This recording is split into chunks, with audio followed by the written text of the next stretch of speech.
mbokk yi asalaamaaleykum wa rahmatullah maa ngi leen di nuyu yéen ñëpp rawatina nag tey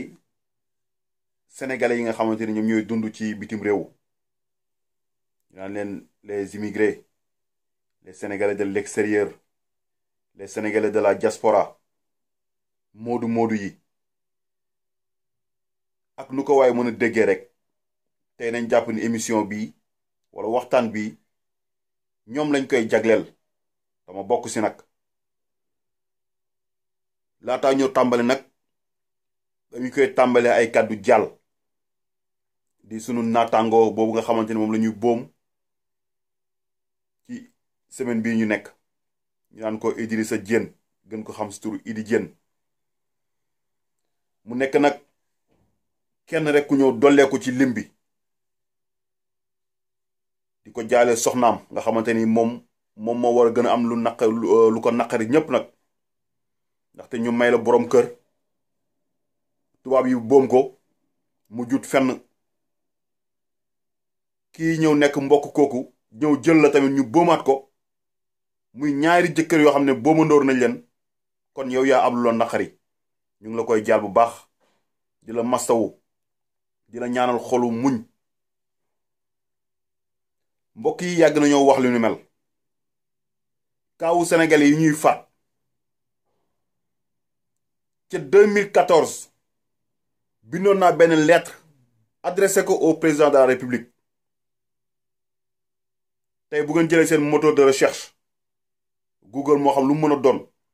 ngeen bind lettre ouverte de Seydina Seck au président de la république du Sénégal Macky Sall sur le cas des multiples cas d'assassinat des sénégalais de l'extérieur di ngeen xool lu ma ci waxoon ba dressé woon ci une liste boo xam ne tey jii ñii ma lim tey ñëpp dañoo ñëw dolle ko waat ci sama xel nag dem ci kiiwu di Massar Ba nga xamante moom la ñu faatoon tamit ca Argentine nga xamante heure bu may tudd émission si ñu rey dama ko ci boole ndax maa ngi moom dañoo bokkoon combat bi ñu daan xeex si Sénégal yi ñuy rey te du mujj fenn ci benn fajar la ñëw fekk ko ci benn wotu poubelle ñu tëral ko fa bàyyee ko ci anam boo xamante ne ëpp na sax nettali keroog képp kuy autorité bu ma xam ci Sénégal bind naa la woo naa la wax la mais silence total mel ni dañ ne leen bu ñuy rey sénégalais bu leen ci yéey bu leen ci yàbbi ñoom ñëpp nag te loolu mooy continuer ba tey 2011 ba ñuy rey les sénégalais de l'extérieur ma ciy taxaw di wax mooy ñett yi nga xamante ne reyoon nañ leen ci Florence suma jumulee ci la jëkkëru ndaw si nga xamante ki nga xamante ne tey jii moo nekkoon soxna Idi Diène bu ñu rey berki démb ci la bokkoon muy suma jumulee Mamadou Samb la tuddoon ñu ngi leen reyoon ci Plaza Dalmacia moom ak ku ñaan Diop Côte d'Ivoire waaye yoom leen rey dafa demaat ci beneen marché boomaat fa ay sénégalais ba tey mujjut fenn donc lii du lu bees ci Italie boobu sénégalais yi manifesté woon nañ lu nekk def nañ ko suñu autorités yi ne patt pataaral mu mel ni ñii kon ñun suñuy yitteeg suñuy problème suñuy jafe-jafe yitteelu leen mbokk yi nañ ko waxta dee sama xel dem ci cas de Mor Sylla mi nga xamante ni moom moo nekkoon ca Salaw moom su ma jumalee ñu ngi ko reyoon ban date le 15 août le 14 août 2015 troisième état lañ ko jëlale ëlbati ko bëgg a jiin xaru ku xamoon Mor xam ni ku gëmoon yàlla la ku xamoon lu diineem wax la ku gëmoon boppam la ku amoon ful la ci lu muy def la ñu jël ko faat ko ñu ne dafa xaru man ma topp ci dossier boobu ay weeri weer di ci daw ngir rek xam lu ma ci am lu ma ci xam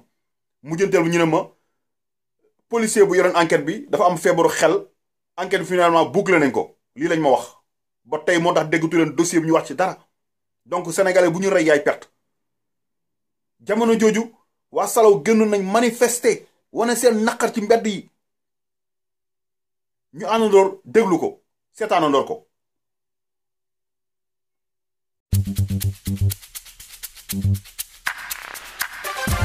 de mierda, no le quitas. No quitas la camiseta. Hablan de mierda. Son asesinos. Asesinos.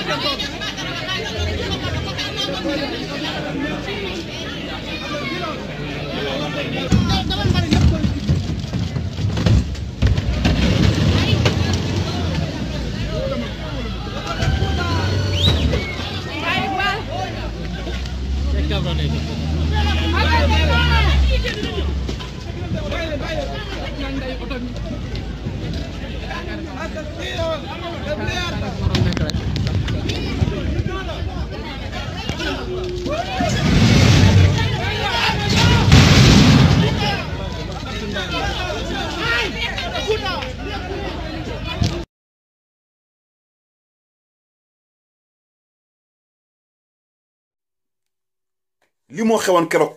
ci guddi googu ginnaaw bi policier taxaw ci station Renfe bu Salaw di contrôler Sénégalais yi di leen jàpp di leen arrêté suñu autorité toog ne pattu pataaral kenn waxu ci ba tey jii xaw ma Sénégalais yi ñu fi arrêté woon fu ñu mujjee ñu bari na lañ ci jàpp jël la rey sa mbokk ku yëngu ñu jël jàpp moo tax ñun bu yeboo ñun ñu góorgóorlu te assurer suñu bopp suñu sécurité ndax bu yaakaaree si suñu consulat si suñu consul yi bu ñu yaakaaree si suñu di njiit yi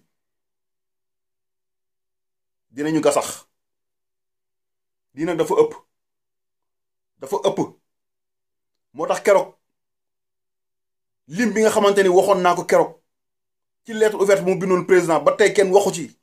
mosoo leen dégg président de la république yéey yàbbi ci Sénégalais yi ñuy rey keroog janvier damaa def benn vidéo ma ni leen tey jii 2018 bii lépp fi lay xewee c'est la première fois ma dégg président de la République en conseil des ministres mu taxaw dénoncer ñaawlu ci Sénégalais yi ñuy rey te 2012 ba tey ñu ngi koy artu di ko wax kenn mosu dégg ñu mu réagir si donc lépp rek mooy wane ni ñoom seen politique rek moo leen ñor nan lañ war a mën a def ba neexal immigré ñu wala mën a votel ci 2019 loolu moo leen ñor je pense que ne nu mu si taxawee ni bés bu ko taxawoon si yeneen cas yi kon du ñu toll fii dinañ ñu bàyyi xel bu baax a baax Amérique nga xam te ne Sénégalais yi dañ leen ñëw fekk station yi ñuy liggéey ñu leen di boom mujj fenn nga dem Gabon Port-Gentil ñaata Sénégalais la ñu faray jamono jooju amoon na sax benn lettre ouverte bi nga xamante ne defoon naa ko il y a 3 ans de cela ñu ànd dégloo ndoor ko. mon cher président ginnaaw ba mën a nuyoo am yaakaar rek ni bataaxal bii dina la fekk ci jàmm man la benn ndaw bu ñenn ci ay sénégalais de l'extérieur yónni ngir rek ma mën la yeggee bataaxal bii di ay mbëbët ñuy tënk ngir rek mën la ko yeggee président diaspora bi ba tey ñi ngi taxaw di xaar ndax rek yaa leen diggoon 15e région waaye seetlu nañu boobu ba léegi ci ay fitna ci ay ërtël ci ay bund xatal lekk la ñu nekkee président xanaa yëgo doomu sénégalais ñuy xëy di boom saa su ne te du mujj fenn suñu autorité consulaire ñoom jaruñoo sóoraale donte burul ñëpp sax ñu ci bari ay génn bëy sax moo leen ëpp njëriñ président diaspora boo xamante ni heure bu xëyee mi ngi gën a dund ay jafe-jafe ak ay fitna dem nañ sax ba limbi ku ko nar a lim sax seetool boy waaye nag lu ñu naan ñambaas yàqul sër bu ko dul yëbal xanaa rek ñu jéem a lim tuuti le 20 décembre 2013 boom nañu ci Italie kii di Mame Balla Khoule le 1er février 2013 kii di Cheikh Ndiaye ñàkk na bakkanam ca Athènes dem sax ba ci kaawu Pape Xaali Ndiaye xoolal ma kii di Pape Moussa Seck rawatina bés bu tiis bii di mardi 22 août 2013 kii di Charles Paul Alphonse Ndour ca Tanger ren di furet lañ ko def ba tey kenn xamul fu mu mujj xel daal di dem ci kii di Massar Ba mu ñuy joytu noppeeguñu ci conditions yu doy waar la ñu ko fàtte xel dem si kii di Cheikh Ahmed Tidiane Ba Mamadou Diaw Mamadou Diop ak ñeneen ak ñeneen mujj yi xel mënut a fàtte président xoolal ma kaawu Mor Sila ñu jàllale ko ci 3e étage policier espagnol yi bëgg ñoo gëmloo ni kii dafa xaru loolu ñuy naqarlu ba ñu demee ba enquête bi sori ab ndof la ñu jiin kenn ci policiers yi ngir rek ñu mën a jël dossier boobu daañu koy tëj daal ci biir tiroir yi bu dej kaaba bi nag di Fatou El Hadj Ndiaye di Sénégal yëpp naqarlu mu nekk lu doy waar président xoolal ma conditions yi ñu fàttee doomu Sénégal bii ci daan rek dooleem lañ ko fekk lii yëpp doomu Sénégal yi di ko dund ci ko patt pataaral nguur gu métti sax la ñu nekk turu 15e région bii di ma saf lekkatu kase may fàttali rek ni naxul ay bëy gannaaw ba sax moom la ñu dëkk yi jàppee ba ku tëral jox sa morom moo tax suñu autorités yi yëguñu faalewuñu dëgg la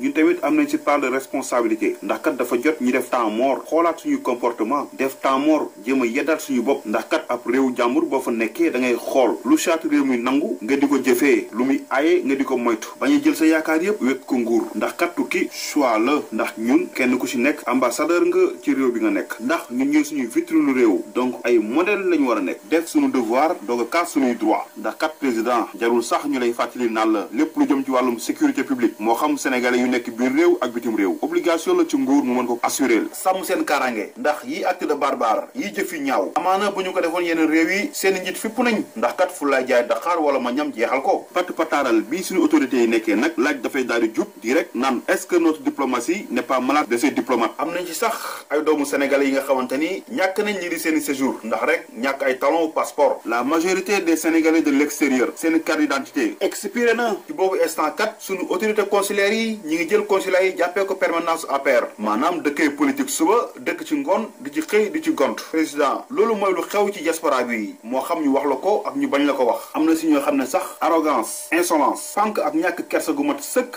la ñu ciy boole ñeneen ñi ñoom waxuma la sax jot leen téléphone waaye jot ci consulat ba téléphone sax doom bu góor la ministre des affaires étrangères et des Sénégalais de l'extérieur moom kooku dañu ko bërgal di ministre boo xamante ne kenn mësul gis fu mu waxee jëm ci lii di Sénégalais yi de l'extérieur mu mel ni sax ku leen allergie ci Sénégal président nag ndax jotul nga jël dossier bi en main jéem a rek résoudre problème yi gannaaw ba mbooloom ñu sekk dossier bi montré nañ seen limite kon kat diaspora bi du si ñi la war a mën a sukkandiku pour avancer président lii di joytu ak ñaxtu ci lu ëpp ci Sénégalais yi nekk bitim réew di ñaxtu kon nag di ñaan yàlla bataaxal bi fekk la ci jàmm ngir rek nga mën ci bàyyi xel wasalaam.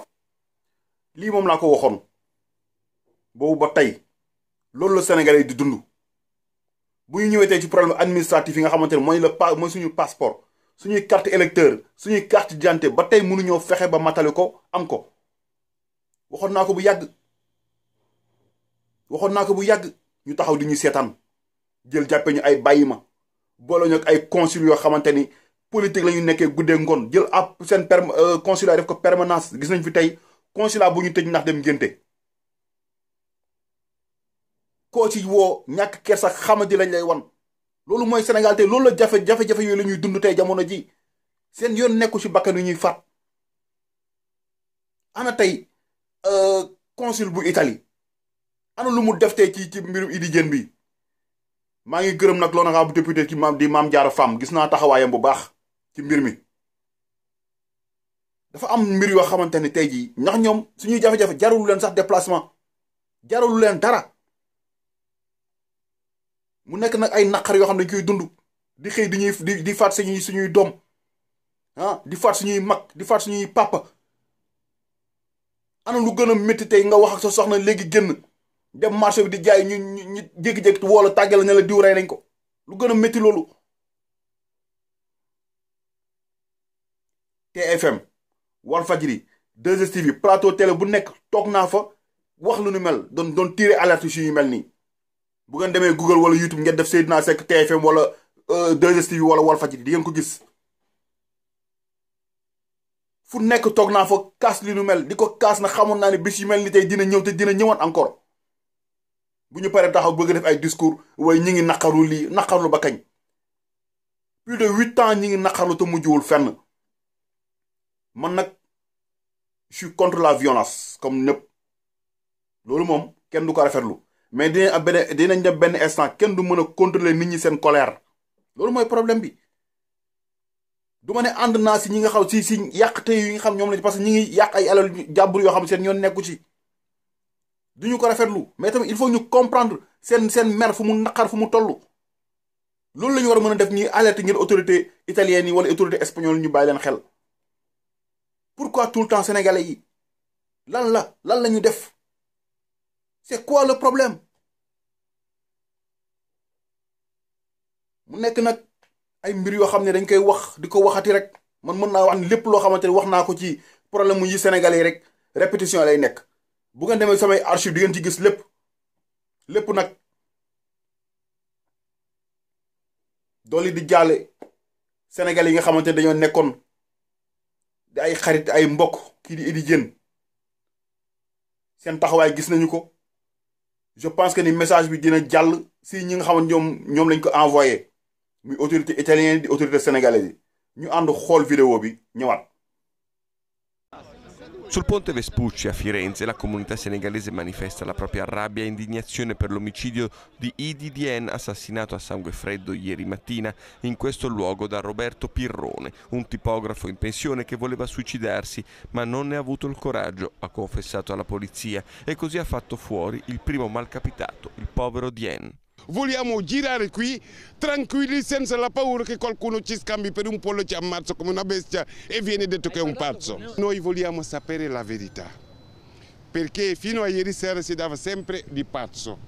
Allora noi abbiamo fatto capire al sindaco che per noi non è un pazzo. Vogliamo che venga giudicato per il crimine che ha commesso. Idi Dieng era molto amato dai suoi connazionali, conosciuto e rispettato. Da qui le violenze e gli atti vandalici di ieri sera, quando la comunità senegalese ha sfogato i suoi sentimenti contro fioriere, bloccato le strade, distrutto macchine e motorini e compiuto non pochi danni al patrimonio pubblico. Una comunità, quella senegalese, molto presente in Toscana e purtroppo già colpita dalla violenza. Era il 13 dicembre del 2011 quando due venditori ambulanti, Sam Modou e Diop Mor, furono uccisi in piazza Dalmazia, sempre a Firenze, dal simpatizzante di estrema destra Gianluca Casseri. Uno dei due, Sam, era il cugino di Idi Dieng. A lui era molto legato, al punto che, trovandosi ancora in Senegal, Dieng decise di adottarne la figlia e sposarne la moglie. Poi l'arrivo in Italia, a Firenze, prima lui, quindi la moglie, e a breve sarebbe venuta anche la ragazza. Lui l'ha fatto per non lasciare da sola la donna, l'ha ripresa, è stata come sua moglie. E quella bambina è diventata come sua figlia. È quella.